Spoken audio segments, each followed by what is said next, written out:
मोदी सरकार 3.0 में हर वर्ग पर है ध्यान। शपथ के बाद से ही विपक्ष क्यों है परेशान। सबका साथ, सबका विश्वास, अब हर वर्ग को रखा है साथ।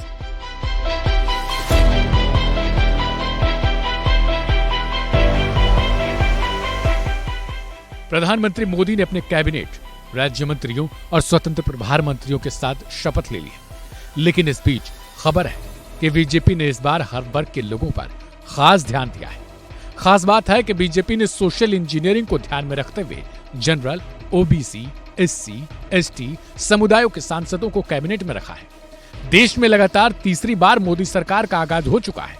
प्रधानमंत्री नरेंद्र मोदी के साथ 71 मंत्रियों ने भी पद और गोपनीयता की शपथ ली है। पीएम मोदी की नई कैबिनेट में नई सोशल इंजीनियरिंग है, तो साथ ही राज्यों की सियासत का भी पुरजोर ध्यान रखने की कोशिश की गई। नए वोटर वर्ग के साथ कोर वोटर पर फोकस है, तो साइलेंट वोटर मानी जाने वाली महिलाओं का भी सरकार में प्रतिनिधित्व बढ़ा हुआ है। आइए अब आपको बताते हैं कि आखिर किस जाति वर्ग से कितने मंत्री बनाए गए। पूरे चुनाव प्रचार के दौरान केंद्र में रहे अन्य पिछड़ा वर्ग यानी कि ओबीसी और एसईबीसी को मोदी मंत्रिमंडल में सबसे अधिक प्रतिनिधित्व दिया गया है।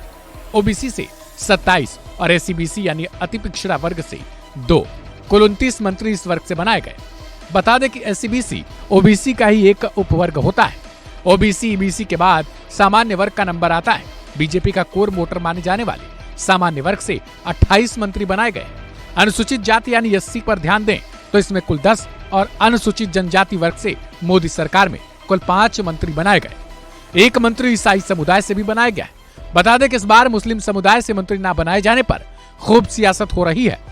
सोशल मीडिया पर पीएम मोदी को निशाने पर लेते हुए उनके विपक्ष में बैठे लोग लगातार ये लिख रहे हैं कि आखिर 25 करोड़ मुसलमानों का कौन मंत्री बना है। हालांकि सूत्रों की माने तो आने वाले दिनों में मोदी सरकार में मुस्लिम मंत्री भी देखने को मिल सकता है। मोदी 3.0 में मंत्रिमंडल के जरिए भारतीय जनता पार्टी की ओर से जातीय गणित पर भी निशाना साधा गया है। इस एनडीए की सरकार में कोर वोटर माने जाने वाले सामान्य वर्ग से 28 मंत्री बनाए गए, जिनमें अगर जातीय आधार पर देखें तो 8 ब्राह्मणों को मौका मिला तो 3 राजपूतों नेताओं को मंत्री बनाया गया, जिनका इस सरकार में दबदबा है।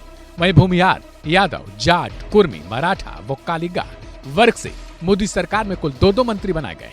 वहीं 2 मंत्री सिख समुदाय से भी है, जिनमें जाट और पंजाबी खत्री भी शामिल है। यानी कुल मिलाकर कहा जाए तो इस बार सरकार जाति वर्ग पर चल रही है, यानी सबको साथ लेकर चलने की कोशिश है।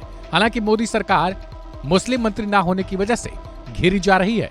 एक तरफ लोग इसे डिफेंड भी कर रहे हैं कि क्या केवल मुस्लिम मंत्री होने से ही इन लोगों का ध्यान रखा जा सकता है, तो दूसरी तरफ कुछ लोग कह रहे हैं कि जिन्होंने वोट नहीं दिया उनके आखिर मंत्री क्यों बनाएंगे ये।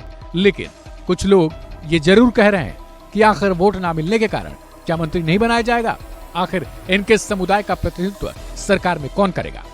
लिहाजा अब देखने वाली बड़ी बात होगी कि आने वाले समय में मुस्लिम मंत्री के रूप में कौन शपथ लेता है और सरकार किस तरीके से काम करती है। फिलहाल बता दें कि मोदी ने प्रधानमंत्री का पद संभालते ही एक बार फिर से किसान सम्मान निधि को जारी कर दिया है, जिससे अब किसानों के खाते में 2-2 हजार रुपए की किस्त पहुंच जाएगी। इस खबर को लेकर आपकी क्या राय है उसे कमेंट बॉक्स में जरूर बताएं। ऐसी ढेर सारी खबरों को देखने के लिए चैनल को सब्सक्राइब और बेल आइकन को जरूर दबाएं।